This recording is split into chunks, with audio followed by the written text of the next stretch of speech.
Hi everyone, Aaron here for Zollotech, and today Apple released iOS 11 Beta 4 to developers. This came in at 377.4 megabytes on my iPhone 7 Plus.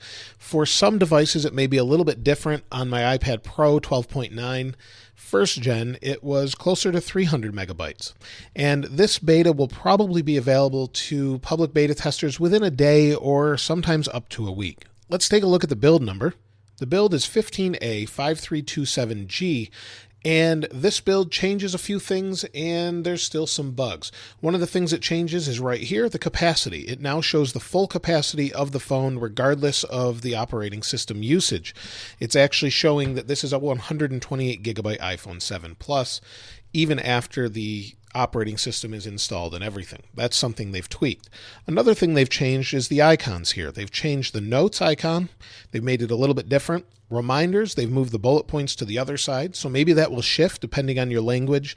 Maybe you're in a country where you read right to left. Maybe that's what that's for. We're not sure. This could change before it's completely done. And the contacts icon is actually changed as well, so this is new and updated. So that's just a few little tweaked things. One of the other things has to do with notifications. So if I scroll down to notifications, you'll see there's a notification. Now we can swipe right or left and go to view or clear. If I swipe the other direction, we can go to open, or it also says press home to open. So all of those things are tweaked a little bit with notifications. If I lock the phone, we'll go out, lock it, unlock it. If there's a notification, we can tap on it and it will prompt for our Touch ID. So if I get a notification from now, before the end of the video, I'll show you that, and it just prompts for you to log in with Touch ID. That's a UI change they've changed in this version. Now, there's also a new splash screen for notes and photos. So the first time you go into notes or photos while you're on the iPhone, this is a little bit different. So if I go this way, you'll see I took a screenshot of the Welcome to Notes splash screen. This is a little different, and Photos does the same thing. It just gives you a little bit more information about it. Another change has to do with messages. Now, I'm not sure if this is unintentional or it's a bug, but if you hit the camera icon while you're chatting, you'll see the UI is changed. It's actually crunched down quite a bit. You can still use it in touch down here, but this may be because it's adjusting for a different size iPhone, something like that, and it just needs to be fixed in a future update, or that could be the new UI, but I kind of doubt that. Another thing they've changed is in the control center, and in here you now have a different animation for low power. So if I hit that, you'll see it changes a little bit. Hit it again. We'll do it one more time. It's just a new animation that they added. They also added a new animation for screen recording. If I hit that, it starts to count down. They did the similar thing if you're in screen recording itself, but you see it just keeps pulsing, letting you know it's recording, and then it saves. So that's a nice little tweak there. Just minor little tweaks. Again, there's another tweak here. If I scroll down, you'll see the accounts and passwords. The key is actually vertical instead of horizontal now. And this tends to be what Apple does. They'll tweak these things, and in the final version, it could look even different than what we see now. It's just kind of the way Apple does things. They've also tweaked the Wi-Fi icon. It looks a little bit more uniform. It's just a little bit nicer. Not really a big deal, and that could change again since they've changed to the bars, all sorts of things. Those sorts of things always change over time. Now, if I go and lock the screen, you'll see that there's no notifications here, although I do have some. There we go.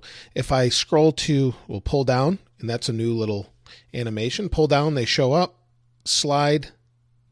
Try that again. Hit open. It prompts for Touch ID. So I wanted to show you that earlier, and then we can open it up, and it opens the application. Now, also in widgets, they've changed this a little bit. Down here, there's now press home to unlock also on the widget screen. Just some little tweaks and changes, again, that they've made. Now, finally, I wanted to mention that there's actually 43 resolved sections for issues within the OS. So that means 43 plus things have been corrected since the previous one. However, there's 28 sections of known issues still. So it's still not done, it's still not finished, and has a ways to go, but they're making progress on it. And this one feels a lot faster, and the benchmarks actually show it. So let me go into the Geekbench application, and you'll see this is the history here. And under history, you'll see that this was from today. This is from the previous one. So we'll go into this. This is after closing all applications, 2166 to 4703. If I go back to history, you'll see were at $33.97 and $57.37. So again, you can see those numbers right here. Quite a significant increase from July 10th to July 24th, just on this device. This is specific to this device. It's increased quite a bit, but it's still slower than a previous one. So I'm not sure what that really means. It doesn't necessarily mean a lot, but the previous beta was pretty awful on battery. This one may be a lot better. Hopefully it is, but it is still a beta, so I don't really count that against it too much. One last thing I forgot to mention is if you go in the App Store and you pull down, you can now do that to refresh or check for updates. So you've got that animation built right in where we didn't have it in the last beta. But that's it as far as this goes. I would love to hear what you have to say about this beta. How's it been for you? Is it really buggy so far? Although it's going to take you a few days or even a week to notice, and I'll do a follow-up with all that information. And also, if you'd like to get your hands on this wallpaper, I always leave a link in the description so you can check it out yourself.